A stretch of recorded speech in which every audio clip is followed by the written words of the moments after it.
एक गांव में एक मुर्गा रहता था। वह रोज सुबह बाग देकर गांव वालों को जगाया करता था। एक दिन एक गीदड़ कहीं से घूमता हुआ गांव में आ गया। जब उसने मुर्गे को देखा तो उसकी लार टपकने लगी। वह सोचने लगा, वाह क्या शानदार मुर्गा है, अगर इसका मांस खाने को मिल जाए तो मज़ा आ जाएगा। वह तरकीब सोचने लगता है ताकि किसी तरह मुर्गे को दबोच कर पेट पूजा कर सके। उसने मुर्गे को बहला फुसला कर अपने काबू में करने का निश्चय किया और उसके पास पहुंचकर बोला, मित्र, मैं तुम्हारी आवाज़ सुनकर तुम्हारे पास आया हूँ।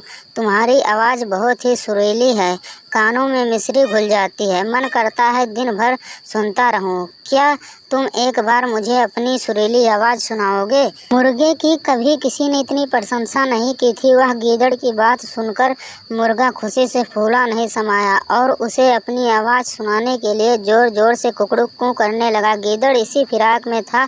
उसने देखा कि मुर्गे का ध्यान उसकी ओर नहीं है, इसलिए अवसर पाकर उसने मुर्गे को अपने मुंह में दबा लिया और जंगल की ओर भागने लगा।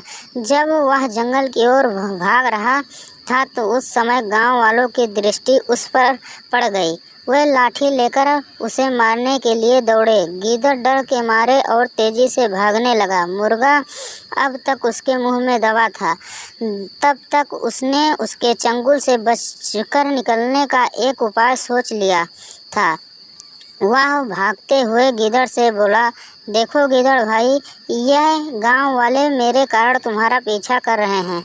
वे तब तक तुम्हारा पीछा करना नहीं छोड़ेंगे जब तुम उनसे कहोगे कि मैं तुम्हारा हूँ, उनका नहीं। ऐसा करो, तुम उन्हें बोल दो। गीदड़ मुर्गे की बातों में आ गया और पलटकर बोलने के लिए अपना मुंह खोल लिया, लेकिन जैसे ही उसने मुंह खोला मुर्गा उड़ गया और गांव वालों के पास चला गया। इस तरह अपनी चतुराई से उसने अपनी जान बचाई।